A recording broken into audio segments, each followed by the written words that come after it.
Hello, welcome back to another video. Eadlyn is here, coming to bring you The Diary of a Queen, Chapter 5.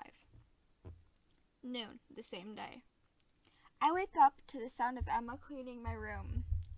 I look around to find that I'm in bed with dusk nowhere in sight. I get up out of bed and look at the time. Noon. I slept in. Emma, do I have anything to attend to today? I ask Emma. Yes, you do have one meeting in about a half hour, Emma said as she continued on with her task. As I exit my room, I see Dusk. Going anywhere? Dusk asked. Yes, I have a meeting, I responded. Okay, I'll escort you to the meeting room then, Dusk said. I started walking down. Dusk was silent as he followed me into the meeting room. Sir Dusk, the guard said as he stopped Dusk from going into the room. I was told you have to wait outside for the princess. Dusk looks at me confused as to why he can't attend the meetings. I just shake my head, saying that I don't know why he can't go in. He has before. His parents are the Lord and Lady of Onyx, a very honorable house that he usually attends the meetings regularly. Princess, your parents are expecting you as is a guest. The guard lets me pass. I'm curious as to who the guest could be that was allowed in these meetings, but not a nobleman. When I walk in, the door closes behind me and the lights turn on. I turn around to see the king and queen of the Spheres Realm sitting in the conference room with my parents. I gasp in confusion and horror. How did they get into the walls unharmed and unnoticed? How were my parents not fighting them? They are the enemy. Hayden, please sit. They do not come with any threat, but instead a tremendous loss and want to make an agreement. My father gestured to me to come and sit. I stood next to my father. Hayden, the heir to the Spheres Realm had been lost in the war. My father broke the news. How and why? The Spheres Realm had put their heir on the line of the war. How and why would the Spheres Realm put their heir on the line during the war against the most powerful realm in the multiverse?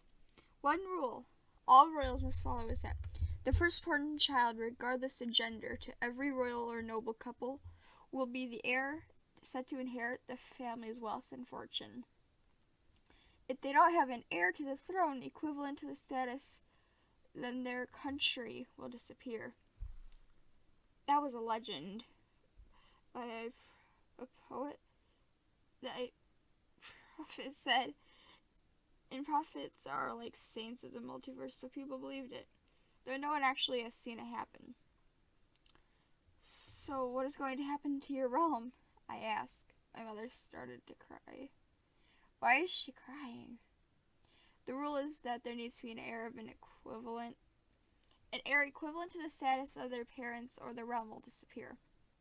The king of the Spheres Realms had said. The king is a tall, older man with brown hair pulled into a bun with a red ribbon holding it together, in a red kimono with white socks, gray pants, and a traditional kimono, sandals, and a stern look on his face. It is clear he's a fire main element. The queen, however, has a beautiful blonde hair pulled away from her face in a loose fashion, but still down in a long white kimono. I can't see her feet, but I can tell she is a multi-elemental. Multi-elemental means your parents are two or more different elements, and your main is a mix of three or more elements. Cyrus, it's been a long time, my mother had said, going in to hug the queen of the Spheres Realm. I'm gonna be honest. I did not know the king and queen of the Spheres Realm's names. Daphne, I missed you, Queen Cyrus responded joyfully, accepting the hug from my mother. Wow, they were really nice. Let's get down to business. Save the reunion for later, my father said.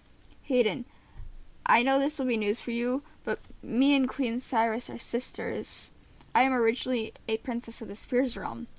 I full on gasped. And before if I thought that a gasp was improper, this one was definitely against what you should do in a royal visit. Then why is the war happening? I asked.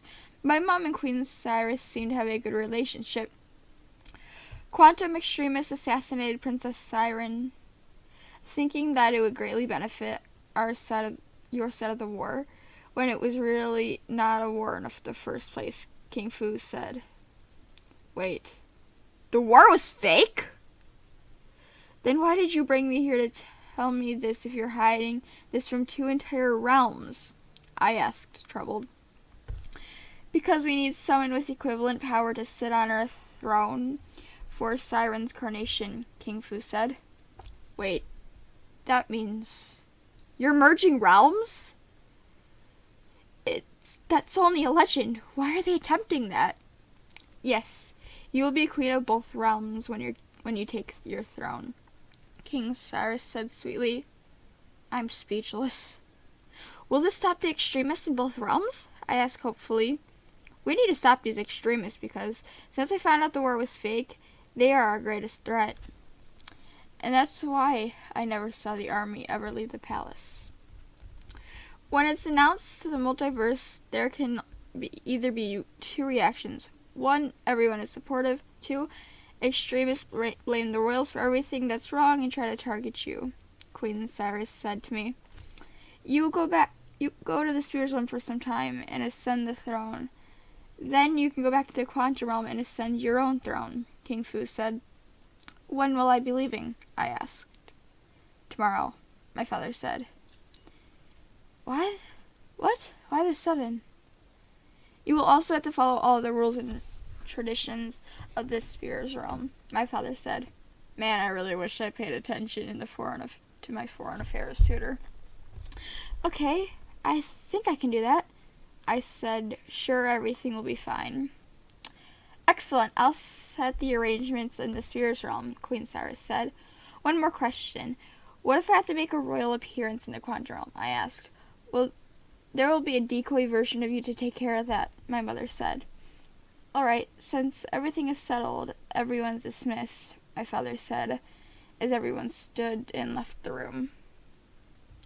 Thank you guys for listening. I hope you guys enjoyed. Make sure to catch chapter 6 coming up shortly.